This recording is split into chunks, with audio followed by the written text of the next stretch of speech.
Hey guys, I'm so excited to be with you today. I know yesterday was Palm Sunday and we talked about Jesus's triumphal entry and, they put all the palm branches down. He rode on the colt.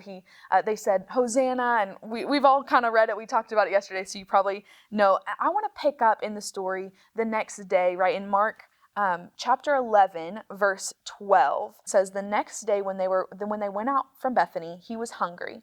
Seeing in the distance a fig tree with leaves, he went to find out if there was any fruit on it.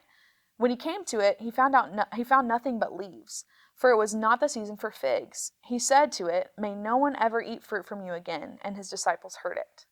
So at first glance, this is a super random, weird stop in the middle of the Holy Week story, right? Like, why are we randomly talking about figs? And about 2 years ago, I remember I was studying for student ministry and I saw this passage and I was like, I'm not even going to teach on that. And me and Pastor Holden were looking, he was like, no, you have to research this. You have to search this out. Like, this is so much significant meaning. And I was like, okay, I'm going to search it. And as I started searching it, I was like, oh my gosh, this is so awesome and crazy because it does have so much significant meaning to us. And we see this is a foreshadowing of what happens later in the temple, right? So he sees the tree. It's not the season for figs, but he sees that there's leaves coming on the tree. And he looks at it, he's like, I'm going to go see if there's fruit on this, but there's nothing to show for it. And he gets so frustrated. And in this moment of righteous anger, right, he thought that there was going to be fruit because there were leaves, there was indication of fruit, but there was no fruit. And in this righteous anger, he says, fine, then nobody's ever going to eat from you again. So moving on to verse 15, we all know this story. It says, they came to Jerusalem and he went into the temple and began to throw out those buying and selling. He overturned the tables of the money changers and the chairs of those selling doves, and would not permit anyone to carry goods throughout the temple. He was teaching them, "It is not written, my house will be called a house of prayer for is it not written, my house will be called a house of prayer for all nations, but you have made it a den of thieves." The chief priests and scribes heard it and started looking for a way to kill him. So this is the moment where Jesus really frustrates some religious people because he pokes at them and says, is it not written, my house is supposed to be a house of prayer, and yet you've made it into something completely different. And this is the moment they start trying to figure out, how are we going to get rid of this guy? How are we going to get rid of this truth, this challenge that he's giving us? For they were afraid of him because the whole crowd was astonished by his teaching. And whenever evening came, they would go out of the city. And so this fig moment is actually a foreshadowing of what we see happen in the temple right here. So the fig, it had leaves, but it had no fruit. The temple, he says, this temple was meant to be a place of prayer, a place of worship, a place of faith, this place where my people can come to me and commune with God.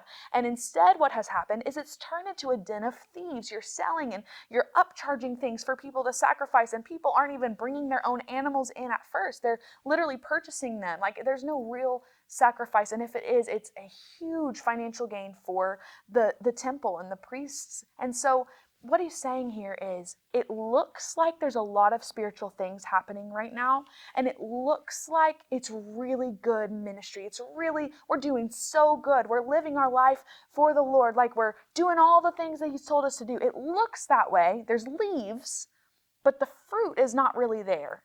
There's no fruit inside the temple, right? And that really frustrates the religious moment, that religious people in us. And so this is actually an invite to examine our own lives whenever we read this scripture. Am I showing only outward signs of faith, or is there real growth, real fruit in my spiritual walk? Is there real fruit, tangible fruit that I know in my prayer time, in my time with the Lord, in my time with others? Do I see fruit of the Spirit? Do I see fruit in my life that represents my faith and not just an outward appearance?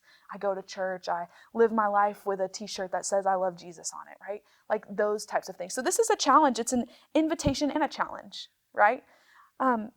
What areas am I resisting spiritual growth? Is a great question to ask yourself as we're reading this scripture. What areas am I avoiding deeper transformation? And so today, I just want to call you to action in one way, okay? I want you to take some time this week. I want me to take some time this week and ask God to reveal areas in your life that have a lot of leaves but maybe no fruit. And then after God reveals that area in your life, I want you to do one thing, one small step to move forward towards fruit in your life, whether that's spending time with the Lord through worship or praying or reading the word or whatever that thing is that God reveals to you, telling someone else about him, whatever that is. I want you to decide this week that you're going to take one step towards that.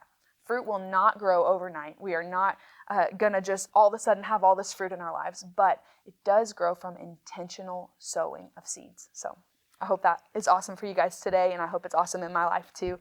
And yeah,